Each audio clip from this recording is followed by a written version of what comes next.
Hi, welcome to Nandini sorry creation. இந்த customer பார்த்திங்கன்னா நம்மக்கிட்ட 2 ப்ளவுஸ் கொடுத்துருந்தாங்க.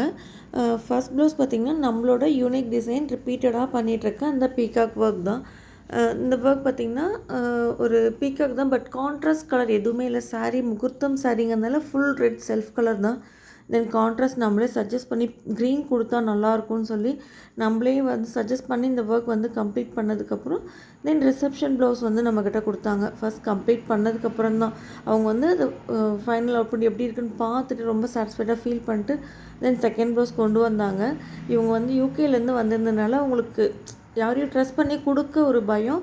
அதனால் ஃபஸ்ட் ப்ளவுஸ் பார்த்துட்டு ஒர்க் பார்த்துட்டு செகண்ட் ப்ளவுஸ் நம்மகிட்ட கொடுத்தாங்க. இந்த ஒர்க் பார்த்திங்கன்னா ரொம்ப கஸ்டமைஸ்டாக அந்த கல்யாண பொண்ணோட அம்மா அப்பா 2 பேரும் சேர்ந்து குட்டி குட்டியாக கஸ்டமைஸ் பண்ணி இந்த போர்ஷன் இப்படி வரணும், எனக்கு பொண்ணுக்கு இந்த மாதிரி இருந்தால் நல்லாயிருக்கும்னு சொல்லி ஒவ்வொரு விஷயமும் பார்த்து பார்த்து பண்ணாங்க. ரொம்ப சாட்டிஸ்ஃபைடாக இருந்துச்சு. இந்த ஒர்க் வந்து கம்ப்ளீட் பண்ணி அவங்க கையில் கொடுக்கும்போது அவங்க பார்த்திங்கன்னா அந்த கீழே போர்ஷனில் கொடுத்துருக்கோம் பார்த்திங்களா, அந்த ஒர்க் வந்து கண்டிப்பாக எனக்கு வேணும். தென் புல்லியன் நாட் வந்து நிறைய இடத்துல கொடுக்க சொல்லியிருந்தாங்க. அவங்களுக்கு அந்த ஒர்க் ரொம்ப பிடிச்சிருந்துச்சு. தென் ஸ்லீவ்லேயும் ஃபுல்லாக ஸ்கேலப் டிசைன், ஹேங்கிங்ஸ் ஒவ்வொன்றும் பார்த்து பார்த்து பண்ணினாங்க. நம்ம நம்ம பண்ணுறத விட அவங்க பண்ணும்போது, பொண்ணுக்காக பண்ணும்போது ரொம்ப பார்த்து பார்த்து பண்ணியிருந்தாங்க. நல்லா இருந்துச்சு. ஸோ உங்களுக்கும் இந்த மாதிரி கஸ்டமைஸ் ஒர்க் வேணும் அப்படின்னா கண்டிப்பாக காண்டாக்ட் பண்ணுங்கள். தேங்க்யூ.